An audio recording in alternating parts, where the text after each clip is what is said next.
আজ হলো ফেব্রুয়ারির 5 তারিখ, বৃহস্পতিবার। এখন বাজছিল সকাল প্রায় 8টা। সকাল সকাল আমার স্যালাইনটা খুলে দিয়ে গেছে, আর এটা রেখেছে কয়েকটা ইঞ্জেকশনের মধ্যে দেবে বলে। গোটা শরীরে গায়ে হাত পায়ে এত যন্ত্রণা, উঠে বসার মতন ক্ষমতা ছিল না। কিন্তু আজ নাকি আমায় প্রথমবার হাঁটতে হবে। জানি না সে অভিজ্ঞতা কেমন হবে, কিন্তু এই দুটো মানুষের মুখ দেখে আমার সমস্ত যন্ত্রণা যেন কোথাও উধাও হয়ে গেছে। সকাল সকাল ও চলে এসেছে, ওর মেয়েকে আদর করছিল, আর আয়া মাসে ওকে খাওয়াচ্ছিল। দেখুন, শরীরে মনে কষ্ট থাকলেও মুখে সবসময় একটু হাসি রেখেছি, যাতে মনে জোর পাওয়া যায়। আর আজ সকাল থেকে আমার সলিড খাবার শুরু হয়ে গেছে। প্রথমে ছিল লিকার চা, তার সাথে এখানে 4টে বিস্কুট দিয়েছিল।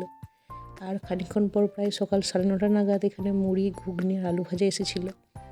তো আয়া মাসি, আমার মা, রামপুরের মা, মানে আমার 2 মা আর আয়া মাসি সকলে মিলে আমাকে বেড থেকে আজ নিচে নামিয়েছে। কতটা কষ্ট যন্ত্রণা নিয়ে আমি এখানে হাঁটছি শুধুমাত্র আমিই জানি। প্রথমে তো একদমই আমি নামতে পারছিলাম না, পাশ ফিরতেও পারছিলাম না।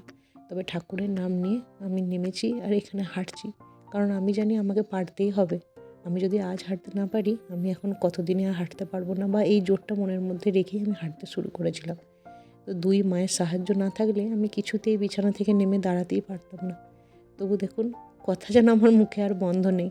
সকলে বলছে যে তোর অপারেশন হয়েছে, একটু আস্তে কথা বল, কম কথা বল, কিন্তু কথা যেন সবসময় আমার মুখের মধ্যে রয়েই গেছে। অপারেশনের পর সবথেকে কঠিন ধাপটা কিন্তু আমি পেরিয়ে গেলাম। আজ দুপুরে 1টা নাগাদ আমার এখানে খাবার দিয়েছে। অপারেশনের পর প্রথমবার ভাত দেখে আমার এতটা আনন্দ হচ্ছিল, কিন্তু এই ভাতটা আমি নিজে খেতে পারছিলাম না বলে মা আমাকে খাইয়ে দিয়েছে। মুড়ি, ভাত সমস্ত জিনিসই মা আমাকে শুধু খাইয়ে দিচ্ছিল, শুধুমাত্র চাটাই নিজের হাতে খেয়েছি। সত্যি, মা ছাড়া কিন্তু মা হওয়া যায় না। এই জিনিসটা কিন্তু আমি এখন খুব ভালো করেই বুঝতে পারছি। খানিকক্ষণ পর ও বাড়ির মা, বুনি, ও সবাই মিলে চলে এসেছিল, বাচ্চাটাকে আদর করছিল। আর এখানে আমার বাবাকে আর ওর বাবাকে দেখুন, আয়া মাসি ওকে খাওয়াচ্ছিল বলে দুজন মিলে এখানে দাঁড়িয়ে দাঁড়িয়ে দেখছিল। তারপর দুজন মিলে একসাথে ফিরে যাবে রামপুর।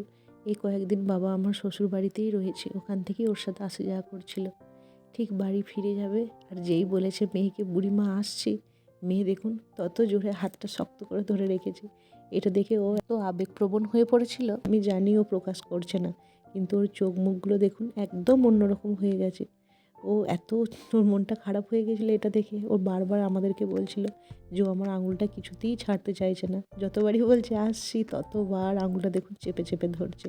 সত্যি, একেই হয়তো বলে রক্তের টান। এতদিন আমি ওকে পেটের মধ্যে রাখলাম, বড় করলাম, জন্ম দিলাম, কিন্তু বাইরে বেরিয়ে সব থেকে বেশি ভালো ওর বাবাকেই বাসে, আর বাবাকেই সব থেকে বেশি চিনেছে। দেখুন, জানি না বাচ্চারা কী করে অনুভূতিগুলো বুঝতে পারে।